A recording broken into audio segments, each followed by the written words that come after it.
इस देश में राजू श्रीवास्तव, सुनील पाल, राजपाल यादव जैसे ना जाने कितने कॉमेडियन हैं, लेकिन किसी कॉमेडियन ने कभी फूहड़ता या किसी के धर्म का मजाक बनाकर कॉमेडी नहीं की और ना ही कभी इन कॉमेडियन की कॉमेडी पर कभी बवाल हुआ।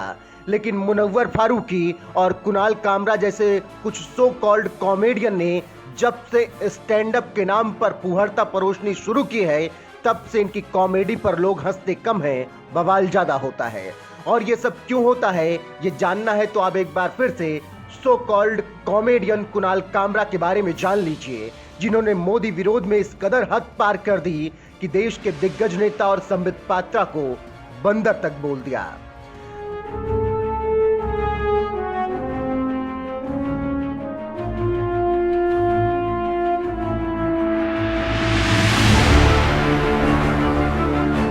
दरअसल कुछ ही दिनों पहले अफ्रीकी देश नामीबिया से आए 8 चीते, जिन्हें पीएम मोदी ने अपने जन्मदिन के खास मौके पर 17 सितंबर को मध्य प्रदेश के कूनो नेशनल पार्क में छोड़ा था।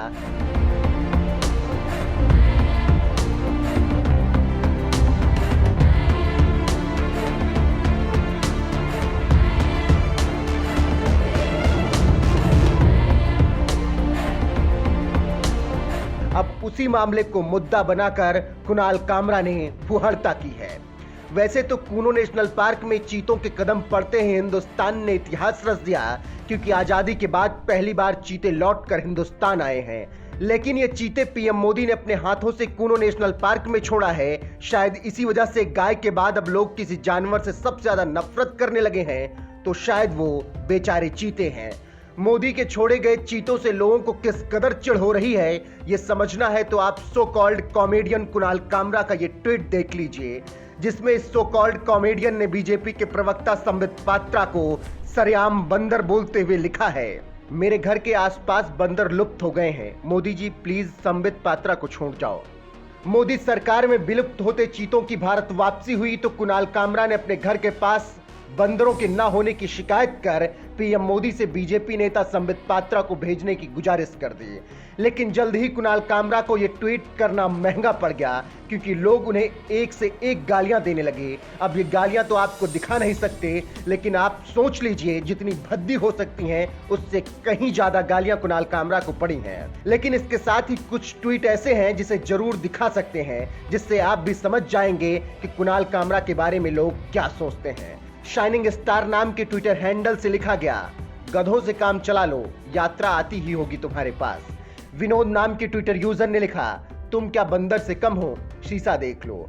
कुणाल कामरा ने संबित पात्रा को बंदर बोला तो एक और ट्विटर यूजर ने लिखा, अपने बिरादरी को बहुत मिस कर रहा है बेचारा। चंचल चौधरी नाम के ट्विटर यूजर ने लिखा, पात्रा जी को क्यों बुला रहे हो, आईना खरीद लो और लगा लो घर में, पूरा घर बंदरों से भर जाएगा। So called comedian Kunal Kamra ने जब से ट्विटर पर लिखा, मेरे घर के आसपास बंदर लुप्त हो गए हैं, मोदी जी प्लीज संबित पात्रा को छोड़ जाओ, सोशल मीडिया पर लोग उन्हें इसी तरीके से जवाब दे रहे हैं। कुछ लोग तो इतनी बुरी बुरी गालियां दे रहे हैं कि जिसे हम आपको दिखा नहीं सकते, और अगर फिर भी आपको देखना है तो एक बार कुणाल कामरा के ट्विटर हैंडल पर घूम आइए। वैसे आपको बता दें कि ये कोई पहली बार नहीं है जब कुणाल कामरा ने भाषाई मर्यादा लांघी हो। उनके ट्वीट पर इसी तरह से बवाल मचता रहा है। एक और ट्वीट में कुणाल कामरा ने पत्रकार अमिश देवगन का मजाक उड़ाते हुए उनकी ये एडिटेड तस्वीर पोस्ट कर दी और लिख दिया, ये किसने किया। कुणाल कामरा के इन्हीं ट्वीट और उनकी फूहड़ कॉमेडी को लेकर बवाल लगातार मचता रहा है।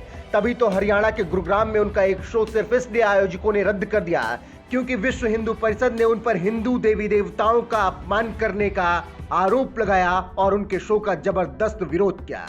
बहरहाल खुद को कॉमेडियन बताने वाले कुणाल कामरा ने जिस तरह से बीजेपी नेता संबित पात्रा को बंदर बोलते हुए कहा है कि मेरे घर के आसपास बंदर लुप्त हो गए हैं, मोदी जी प्लीज संबित पात्रा को छोड़ जाओ, उनके इस ट्वीट पर आपका क्या कुछ कहना है, अपनी राय कमेंट कर हमें जरूर बताएं। साथ ही कूनो नेशनल पार्क में चीतों को छोड़ने के बाद पीएम मोदी ने क्या कुछ कहा था, आइए आपको सुनाते हैं।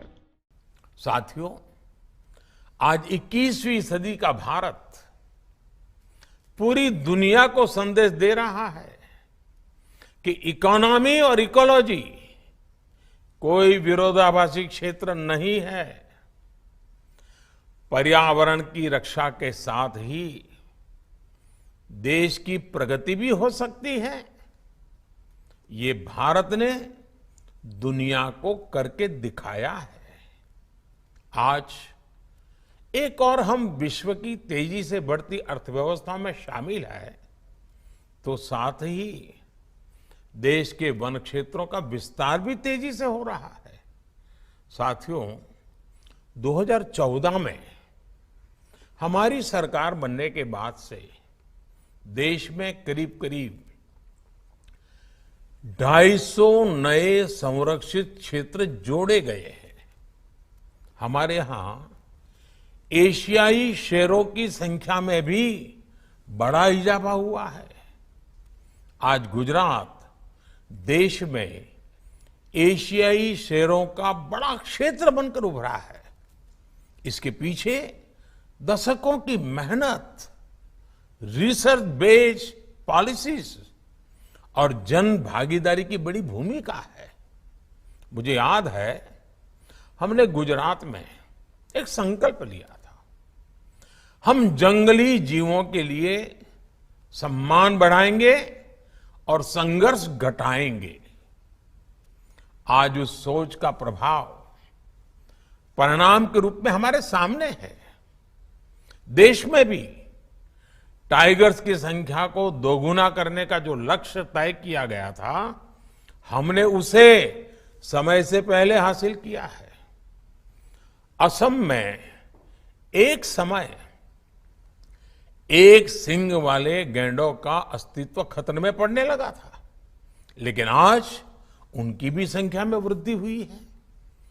हाथियों की संख्या भी पिछले वर्षों में बढ़कर 30,000 से ज्यादा हो गई है। भाई और बहनों, देश में प्रकृति और पर्यावरण के दृष्टिकोण से जो एक और बड़ा काम हुआ है, वो है वेटलैंड का विस्तार। भारत ही नहीं, पूरी दुनिया में करोड़ों लोगों का जीवन और उनकी जरूरतें वेटलैंड इकोलॉजी पर निर्भर करती हैं। आज देश में 75 वेटलैंड्स को रामसर साइट्स के रूप में घोषित किया गया है, जिनमें 26 साइट्स पिछले 4 वर्षों में ही जोड़ी गई हैं।